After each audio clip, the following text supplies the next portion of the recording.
Le triomphe d'un prince à Monza, Charles Leclerc s'impose enfin et une nouvelle fois plutôt du côté de Monza. La deuxième victoire en carrière de Charles Leclerc après celle de 2019 justement sur les terres italiennes. Victoire avec Ferrari, incroyable victoire, surtout à l'issue d'un Grand Prix qui n'aura pas essentiellement rudement mené, mais qui aurait été là où il y aurait eu plus de lucidité, beaucoup plus intelligent justement pour Charles Leclerc, notamment au niveau de la dégradation des pneumatiques et de la gestion des pneumatiques. Une stratégie à un arrêt qui aurait été payante, audacieuse et ambitieuse, qui aura permis à Ferrari d'aller de tourner rouge ivre ou rouge de bonheur d'une certaine manière.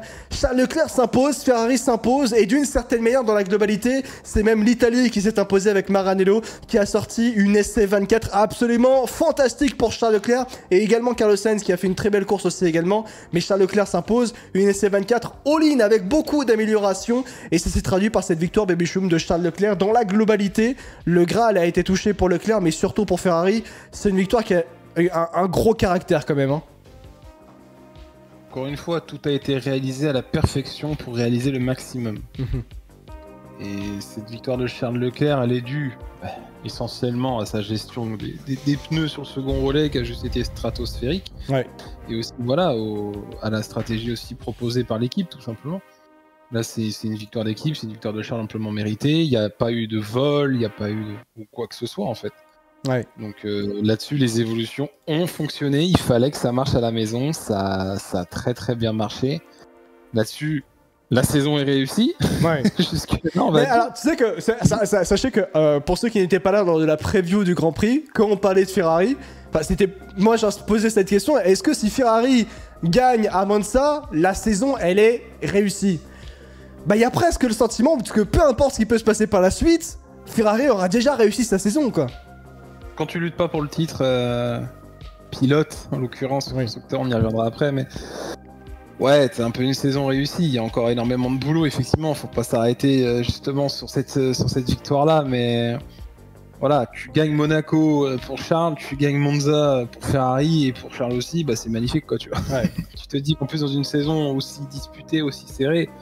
Non, c'est top. En vrai, c'est top. Monza, c'est quand même une période de la saison qui est cochée dès le 1er janvier pour Ferrari à chaque fois. Donc, c'est là où il faut tout donner, plus que sur d'autres tracés. Et voilà, ils ont tout donné aujourd'hui et ça a marché incroyablement bien. Il y a les messages qui arrivent dans le chat justement. Norris, une nouvelle fois, une fois de plus, du moins, a montré sa non-capacité à gagner un championnat mental. 0 sur 20, nous dit Tarek. Bon, on va y venir à Lando Norris juste après, mais c'est vrai que la Lando Norris, il va falloir en parler. À la différence de Charles Leclerc qui se montre, qui arrive du moins avec Ferrari, et je pense que c'est bien sûr le facteur Fred Vasseur qui rentre en compte aujourd'hui par rapport à la faculté à réussir à prendre les opportunités. Un point où justement on commence à se poser la question à comment Charles Leclerc du moins a réussi à remporter ce Grand Prix Monaco. C'était ça que je voulais vous montrer. Merci beaucoup à F-Data Analysis pour nous montrer justement les rythmes de course et montrer à quel point la Scuderia Ferrari a été efficace. Il est violent ce justement graphique baby choum qui montre justement le race pace et la dégradation de pneumatiques qu'a réussi à entretenir Charles Leclerc par rapport aux autres écuries. Ah oui, non, mais son rythme, de toute façon, tout au long de la course, c'est un métronome. Ça a juste été un métronome, en fait, sur cette course.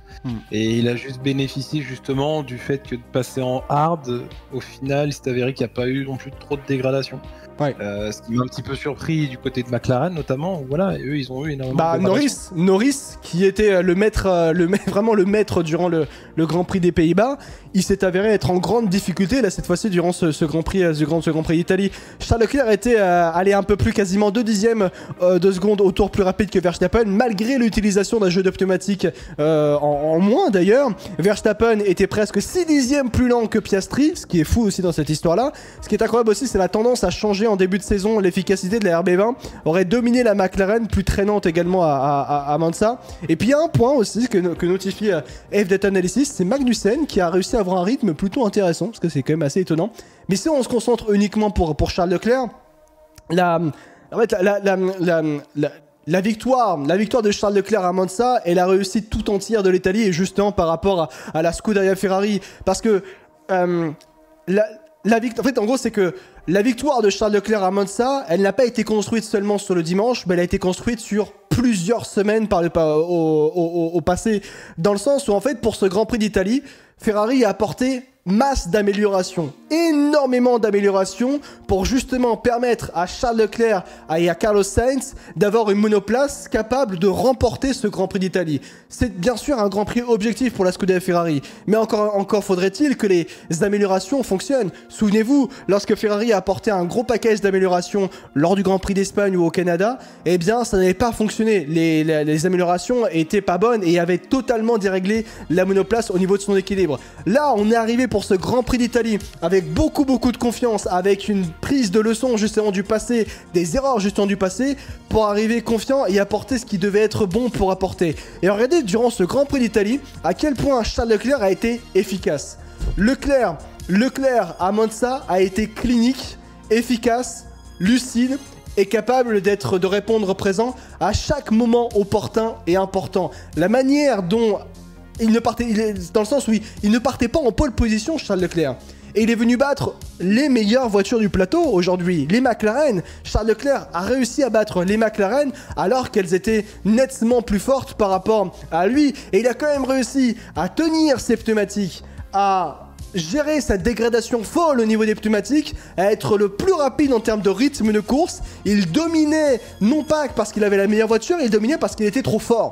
Juste trop fort, nettement plus intelligent que tout le monde. Et c'est en ça en fait où cette victoire de Charles Leclerc à Monza est historique. Parce que il est venu la chercher grâce à Ferrari, avec Ferrari, mais aussi juste parce qu'il était trop fort. Un point, c'est tout. Il était nettement plus intelligent, nettement plus fort que tout le monde et nettement meilleur au niveau de la gestion justement de la dégradation des pneumatiques. Là où c'est un point fort bien sûr de la Scuderia Ferrari, mais sur un tracé aussi complexe et compliqué avec le nouveau tarmac, la chaleur aussi qui était présente, ça a permis justement à Ferrari d'avoir l'opportunité et l'ambition de tenter une stratégie à un arrêt.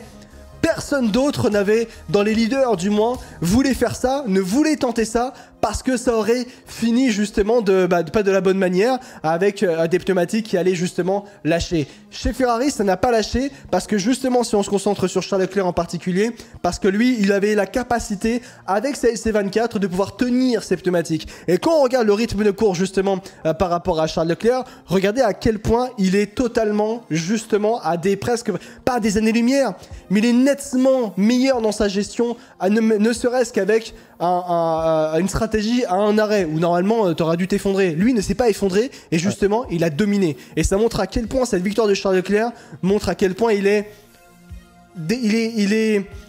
a nettement évolué par rapport au passé. Et aujourd'hui c'était déjà un incroyable pilote, mais là on a atteint un stade encore plus fort. Il y a eu une lecture de la course qui a été vraie en fait, et que ce soit du côté de Charles et du côté de Carlos aussi, où voilà, on se disait mais en fait les autres vont jamais tenir leur hard, ils vont devoir en fait se réarrêter. Donc en fait la lecture très tôt dans cette course de ce scénario-là a fait qu'en fait dès que Piastri a commencé à attaquer ou que Norris revenait sur des choses, en fait Charles n'avait pas à pousser plus que ça. En fait lui il avait juste à rester dans son rythme, qui n'était pas forcément le plus rapide, mais qui était clairement le plus régulier pour la gomme. Il y avait beaucoup de consistance, sincèrement. On a bien vu qu'après, quand on demande à Piastri s'il fallait s'arrêter, il avait, je crois, 5-6 secondes d'avance sur Charles, on lui dit, il dit, ouais, je vais pas aller au bout. Là, tu te dis, à ce moment-là, il y a quelque chose à jouer. Mais ce truc-là, en fait, il s'est préparé en amont. Il s'est préparé en amont durant la course. Mais Carlos l'avait déjà dit, en fait, avant qu'il s'arrête, justement, que c'est pas possible, ils tiendront jamais. Donc en fait, c'est cette analyse de la course des Ferrari notamment qui a fait que ça leur a permis aussi de finir là où ils sont finis. Ouais, justement. Et c'est vrai que quand tu regardes la comparaison par rapport à McLaren et par rapport aussi à Ferrari, la comparaison est importante parce que on va bien sûr parler plus de McLaren plus tard, mais par rapport à Ferrari, et moi c'est ce que j'aime aujourd'hui, c'est que au-delà même de parler de Leclerc et de Sainz, c'est aujourd'hui la stratégie de Ferrari dans la globalité.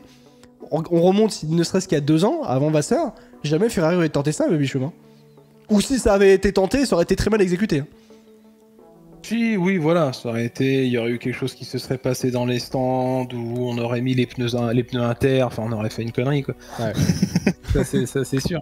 Mais ouais, en fait, c'est un peu de calme aussi à ce niveau-là. Il y a eu cette crainte de Charles qui demandait, putain les gars, pourquoi vous m'avez arrêté alors que vous saviez pertinemment qu'on allait se faire undercuter, ça n'a aucun intérêt, lui voulait pousser.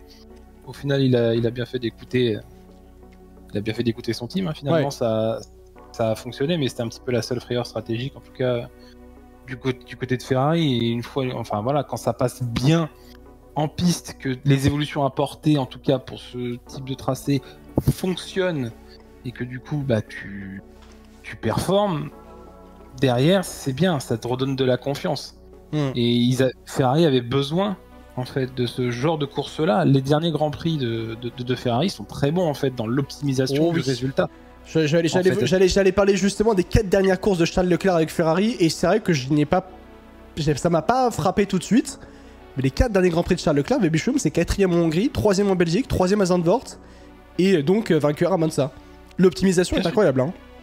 C'est une excellente optimisation, d'autant plus que sur cette course, il n'y avait rien à perdre. En fait, le fait que Sainz et Charles ne s'arrêtent pas une seconde fois fait que bah, tu tentes le pari d'aller au bout. Ouais. Mais si ça ne passe pas, en fait, tu récupères tes places d'avant l'arrêt des McLaren et au final, t'es pas si perdant que ça. Donc il y avait juste à tenter le coup. Ils l'ont tenté et ça a marché. Ouais. À partir du moment où McLaren fait arrêter les 2 pilotes et que Ferrari fait rester en piste Leclerc, quand t'as une bonne dégradation des pneus, il n'avait rien à perdre et il fallait tenter. Il faut parler de la défense de Sainz sur Piastri aussi. Alors, je comprends ce que tu dis, Tarek, mais pour être tout à fait honnête, même parce que je trouve que Piastri il a quand même dépassé facilement Carlos Sainz. Hein. Il a fait une bonne défense, je trouve. Carlos Sainz, il n'y a pas de souci là-dessus, mais il pouvait pas faire plus. Et quand il y en a qui disent oui, Leclerc a gagné grâce à Carlos Sainz ou grâce à la défense de Carlos Sainz, bah je suis pas tellement d'accord, Baby Chum. Hein. Bah, je trouve que il a pas retenu pendant 150 ans, hein. Pas comme Perez par exemple sur Hamilton en 2021 à Abu Dhabi par exemple. Non, bien sûr, on n'est pas non plus dans un cas extrême comme ça. Il a pu quand même le ralentir un petit peu, oui, pendant un tour, mais ça servait à rien non plus de se mettre en danger en fait, sachant que forcément t'as un long relais en hard sur tes pneus, t'es en fin de Grand Prix. Tu tentes quelque chose d'un peu rude, on va dire, pour défendre sur Piastri, tu peux risquer de te mettre au tapis et risquer l'abandon. Et surtout, s'il y avait une safety car, c'était fini pour Leclerc. Hein. Donc fallait pas faire trop de bêtises. Hein.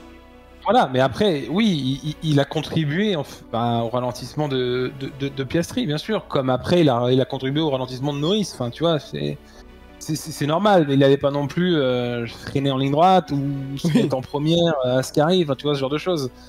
Il l'a fait justement, mais aussi en connaissance de cause de la dégradation de ses gommes. Et que de toute façon, il savait que dans tous les cas, il allait pas pouvoir lutter très longtemps, en fait, et qu'il allait pas pouvoir le retenir éternellement. Ouais. Donc là-dessus, il a fait ce qu'il a pu. La différence pneu neuf, vieux pneu était phénoménale. Du coup, Sainz pouvait rien faire de toute façon aussi également. Exactement, Léa, tu as raison de le dire. Il avait pas fait une Magnussen. Oui, Magnussen qui s'est fait ban également. Il aurait pu même viser le fast lap en cas de dépassement des McLaren, vu qu'il avait genre 30 secondes d'avance sur Hamilton, nous dit Frédérico. C'est vrai aussi également. Il a ralenti contre Lesmo et Ascari, nous dit Yarou dans le chat. On va reparler de Carlos Sainz juste après, mais si on se concentre plus par rapport à Charles Leclerc, c'est vrai que la victoire de Charles Leclerc à Monza est importante même vis-à-vis de lui. En fait, c'est que je pense que la victoire de Charles Leclerc arrive à un moment important dans son histoire avec la Scuderia Ferrari. Dans le sens où, quand on regarde, même ne serait-ce que cette saison 2024, la confiance qu'il emmagasine justement avant d'accueillir Lewis Hamilton est extrêmement importante parce que c'est la 2e victoire de Charles Leclerc cette saison. Rendez-vous compte quand même qu'il gagne à Monaco en réalisant son rêve d'enfant. Et là, il regagne encore une fois cette saison, pas sur un autre Grand Prix où ça aurait été beau, bien sûr, mais particulièrement à Monza, devant les tifosi en Italie. Ça résonne. Il a gagné les 2 Grands Prix qu'il devait gagner, Charles Leclerc, cette saison. Alors vous me direz, il doit gagner tous les Grands Prix parce que il se bat pour le titre mondial. Mais quand même, s'il y avait 2 Grands Prix à gagner cette saison, c'était ceux-là. C'était Monaco et également le Grand Prix d'Italie à Monza. Et ça, c'est extrêmement important. C'est la 2e victoire, bien sûr, à Monza pour Charles Leclerc après celle de 2019. C'est la 3e victoire aussi dans la globalité de Ferrari cette saison, bien sûr, après celle de l'Australie. Charles Leclerc à Monaco. Et donc aujourd'hui, bien sûr, Charles Leclerc à Monza. Et puis la stratégie aussi, elle est audacieuse et elle résume parfaitement à quel point Ferrari est dans un nouvel esprit, un élan justement d'audace, pour être audacieux, ambitieux et tenter les choses au bon endroit, avec une stratégie donc de la 4e place à la première et donc une stratégie à un arrêt. En fait, cette victoire à Monza de Charles Leclerc montre à quel point Ferrari a changé, à quel point Ferrari est avec la nouvelle impulsion de Frédéric Vasseur, et dans une situation où ils sont capables de tout tenter et peut-être même capables de tout réussir. Et quand tu vois l'association Leclerc-Vasseur, on sent enfin de la sérénité et on sent de la confiance. Et cette victoire justement à Monza de Charles Leclerc montre réellement tout ça. De la confiance de tous les côtés, que ce soit pour Leclerc, Vasseur, mais dans la globalité, parce que gagner avec Ferrari à Monza, ça montre justement que c'est Maranello qui a gagné et toute la société, l'entité Ferrari qui a réussi à s'imposer sur ces terres pour battre justement McLaren qui avait la meilleure voiture, qui ont les meilleures voitures du côté de chez McLaren, mais c'est Ferrari qui a été plus intelligente et plus incisive justement dans les moments importants et opportuns grâce justement à Charles Leclerc. Bon, c'est aussi la première fois que Leclerc gagne en partant hors du top 3. Ah ouais? Ça, je savais pas. Je savais pas. Autre point aussi en termes de statistiques, sachez que si je me trompe pas, je crois que je l'avais vu ici. Sachez que Ferrari devient la toute première équipe. Alors attendez, j'ai fait une connerie, j'ai allumé Teams. Ferrari devient la première équipe à gagner 20 fois sur le même tracé en Formule 1. Ferrari, en gagnant aujourd'hui à domicile, a ajouté un nouveau record à sa légende. Je savais même pas, je crois que Ferrari l'avait déjà fait ça auparavant. Mais 20 fois à Monza, la Scuderia Ferrari. C'est dire à quel point c'est fou. Et puis même au-delà, je rajoutais aussi en termes de statistiques, c'est aussi la régularité. Ferrari, par rapport, on en parlait juste avant, mais pour revenir là-dessus, quand même, la victoire à Monza de Charles Leclerc montre aussi toute la régularité dans laquelle s'est imposée justement la Scuderia Ferrari. Avant d'arriver à Monza avec d'immenses améliorations pour faire le all-in et donc gagner justement à Monza, Ferrari a été dans une reconstruction, une certaine reconstruction du moins au niveau de la saison après une certaine perte de vitesse, avec donc une 4e place en Hongrie pour Charles Leclerc, puis une 3e en Belgique et également aux Pays-Bas, et ensuite à Monza, la victoire, la régularité, la consistance est réellement très importante chez Ferrari grâce également bien sûr grâce à Charles Leclerc bien sûr. C'est un point que j'aime bien dans cette deuxième moitié de saison. Il y a Red Bull et McLaren qui doivent maximiser, Mercedes et Ferrari qui n'ont pas beaucoup à perdre et qui peuvent se permettre de faire des coups de poker, je dirais. T'es d'accord avec ça, Zatritix, ou tu penses vraiment que Ferrari est entré dans le cadre de la maximisation? Alors moi c'est Baby Chou, enchanté. J'ai dit quoi? Zatritrix, mais tu devais lire le chat. Oui, je disais le chat, c'est pour ça que tu disais Zatritrix, c'est ça. Excuse-moi. Ouais, bah c'est un peu ça. C'était un peu ça jusqu'à un moment de la saison en fait, où oui, il y avait Red Bull et McLaren loin, et que Mercedes, quand ils commençaient forcément et Ferrari à revenir un petit peu en grande pompe, il fallait quand même être un peu plus incisif, un peu plus hargneux en fait sur les stratégies et sur les prises de risques. Tout simplement, la Mercedes aujourd'hui est un petit peu en retrait, comme l'a été en fait Ferrari il y a pas si longtemps que ça en fait.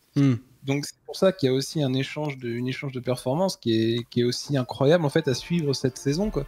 Parce que là, ce week-end, c'est Ferrari qui gagne. À Bakou, ça peut être Red Bull. À Singapour, ça peut être Mercedes. Enfin, c'est ça qui est dingue. Très sincèrement, j'ai plus le sentiment qu'à Bakou, t'as quand même une Ferrari qui va être supérieure. Mais je dis ça comme ça, hein, bien sûr. Oui, non, bien sûr. C'est un exemple. Mais c'est sûr qu'en fait, jusque-là, oui, Ferrari et McLaren et Mercedes pouvaient tenter des choses en fait pour grappiller des places sur Red Bull et McLaren, tout simplement, ce qu'a fait Ferrari aujourd'hui en tentant cette stratégie-là justement pour battre les McLaren. Donc, bien sûr qu'ils tentent. Au classement constructeur, je ne sais pas si la Formule 1 a sorti le classement constructeur, mais sachez qu'au classement constructeur, la situation est extrêmement intéressante parce que c'est pas quelque chose auquel je m'y attendais.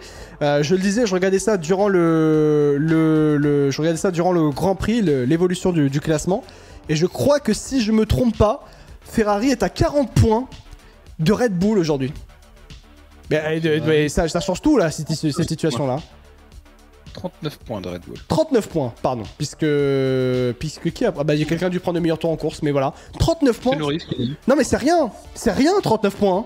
Là, Ferrari, on parlait beaucoup des McLaren qui maximisaient, qui étaient en train de revenir sur Red Bull. Mais je suis désolé, mais là, on est dans une situation où voilà, exactement. Là, c'est le driver standings. Moi, je cherchais le classement constructeur.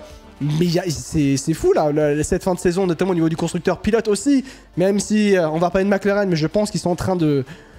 Norris est en train de perdre le titre, mais ça on y reviendra après. Mais si on se concentre sur le constructeur, pour Ferrari peut devenir champion du monde constructeur. Il y a un monde où Ferrari peut devenir champion du monde constructeur.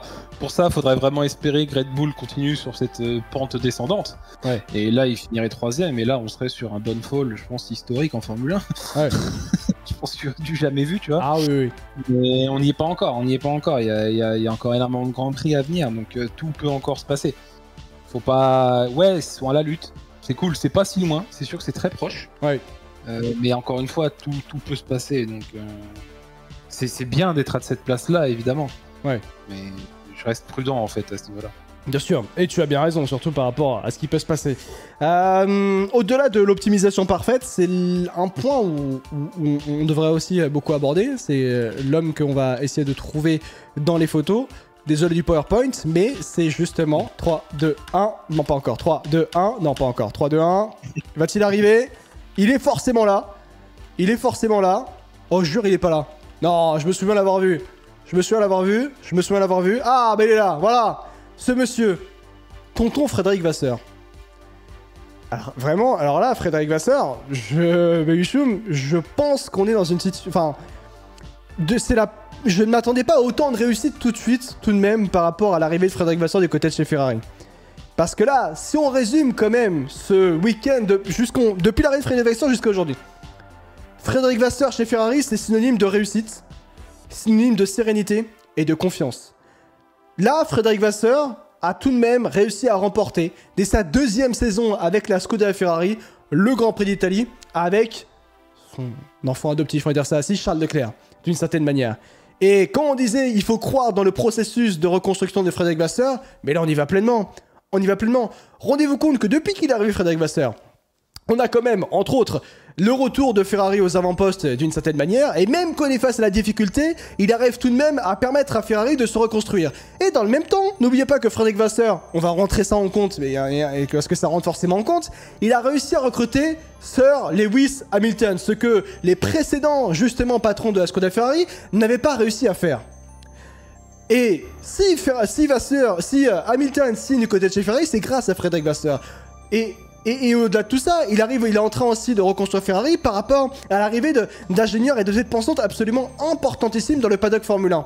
Il est en train de reconstruire Ferrari d'une manière absolument incroyable, d'une main de maître. Et aujourd'hui, Ferrari, grâce à Frédéric Vasseur, grâce à sa façon de travailler et à sa patte justement qu'il est en train d'inculquer à la Skoda Ferrari et cette culture qu'il est en train d'inculquer à la Skoda Ferrari dans sa reconstruction grâce justement à Frédéric Vasseur, bah on voit qu'ils ont réussi quand même à aller venir s'imposer dans ce Grand Prix d'Italie. Et si aujourd'hui Charles Leclerc et Ferrari sont venus s'imposer donc dans ce Grand Prix d'Italie, c'est en grande partie, j'ai envie de dire, grâce à Frédéric Vasseur et à sa culture et justement à sa manière de travailler et à sa vision justement pour reconstruire Ferrari. Et ça, c'est extrêmement important de prendre ça en compte. Bravo Frédéric Vasseur pour tous les travaux. Alors le travail est très loin d'être terminé parce que le but de Ferrari c'est de remporter les titres mondiaux régulièrement. Mais ne serait-ce que déjà ça, quand on regarde tout ce qui a pu être réalisé depuis l'arrivée de Frédéric Vasseur en tant que team principal et patron de la Skoda Ferrari, bah c'est déjà absolument faux. Et je crois que si je me compte, c'est ce que je pensais effectivement aussi à Biking, Vasseur a autant de victoires en tant que team principal que Mattia Binotto en 2 saisons. Rendez-vous compte de ça, justement par rapport à Frédéric Vasseur. Et énorme bravo à Frédéric Vasseur après cette victoire à Monza de Charles Leclerc. Est-ce que tu es d'accord avec ça? Ah bah, une Fred We Trust, hein. Ah oui, oui. Non, faut... Let him cook. Let him cook. Tout simplement. Il est arrivé ici avec un objectif clair, être prêt pour 2026. Tout ce qui se passe avant, c'est de la préparation positive et de la compréhension, justement. Bien sûr. Et c'est ce qui se passe, en fait. Il est franc, il est dans l'unité, comme tu l'as dit, mais... Et l'honnêteté aussi. L'honnêteté bien sûr, mais aussi tu vois agressif en fait dans la façon d'aborder les week-ends, dans la façon d'aborder les courses. Ils auraient très bien pu après les updates de Barcelone se dire bon bah on revient en arrière et puis on n'a pas compris celui-là, c'est pas grave. Ils ont voulu insister, ils ont voulu comprendre, ils ont voulu apporter des améliorations sur ce setup là et ça a marché en fait. C'est juste se dire il faut laisser du temps au temps. C'est juste ça. En fait.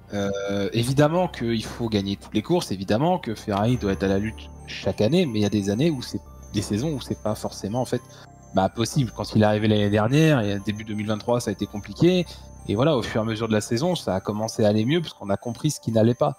Et là c'est un petit peu en fait le même schéma tout simplement et t'as cette sensation en fait de franchise et d'unité en fait aujourd'hui chez Ferrari avec Vasseur.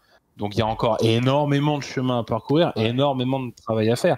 Et c'est sûr que c'est bien jusque-là, c'est très bien jusque-là. On va pas s'en plaindre. Moi, je vais pas m'en plaindre d'avoir Vasseur. Et c'est là, non, mais clairement, et c'est là on en vient que justement, j'aime bien parler de récompense d'une certaine manière depuis le début de ce live par rapport à cette victoire à Monza. Mais c'est vrai que cette victoire de Charles Leclerc à Monza récompense la nouvelle unité qui a été créée justement et instaurée par Frédéric Vasseur. Quand tu l'as très bien dit, mais moi, ce qui me frappe justement par tout ça, c'est le fait que Frédéric Vasseur impose un calme olympien dans l'écurie. Je prends l'exemple par le passé de Mattia Binotto au Maurizio Arrivabene, ou plutôt particulièrement Maurizio Arrivabene.